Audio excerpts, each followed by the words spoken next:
खुलुमबाय नोंथांमोनखौ बयखौ बरायबाय। दिनै 8 मार्च 2023 बारायजा बुधबार। फैदो दिननि खौरांफोरखौ बेखेवनोसै। आसामनि तिनसुकिया डिस्ट्रिक्टनि थुमथुमा ओनसोलनि सिङाव थानाय सामदां साहा बागानाव सासे साहा बागाननि मावथिया फेक्टरि सिङाव खामानि मावबाय थानाय समावनो CTC मेसिनाव हरखाबै नांथानानै गोब्राब जोखोम जादों आरो उनाव बेखौ डिब्रुगड़आव फाहामसालियाव फाहामथायनाय जादों। जोखोम जानाय मावथिनि मुङा जाबाय साम्बुतति। हलि जोंनि बे भारत हादरनि गुबुन गुबुन रायजोफोराव धोरोमखौ दसे नेवसिथ'नानै हलिखौ बयबो धोरोमनियानो गेलेयो, जेरै मुस्लिमफोराबो गेलेयो, ख्रिस्टानफोराबो गेलेयो। नाथाय पाकिस्तान हादराव बेबायदि नङा।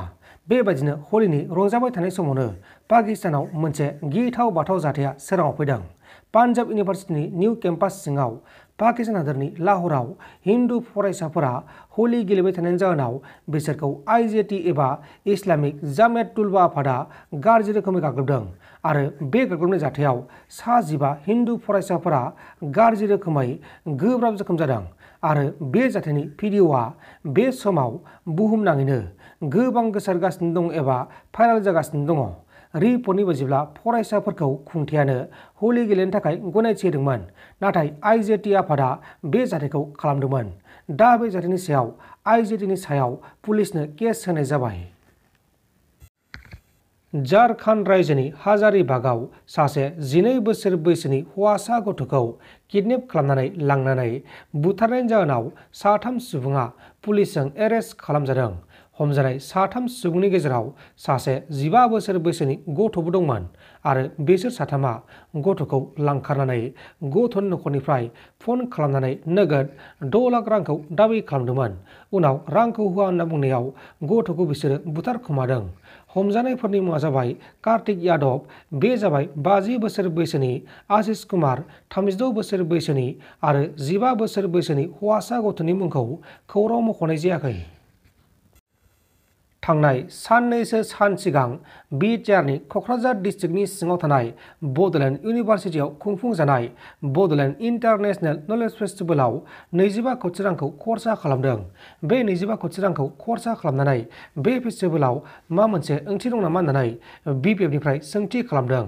लोगोसे BPFआव हाबनो थाखाय रोजा रोजा सुबुंफोरा आर'ज बिलाइ होनानै दोननानै BPFनिफ्राय देरहासात बसुमतारी बिथाङा खौरांगिरिफोरनि सिगाङाव रोखा बुंथिदों। बिलखौथ' जोङो आपत्ति खालामबोबाय थादों।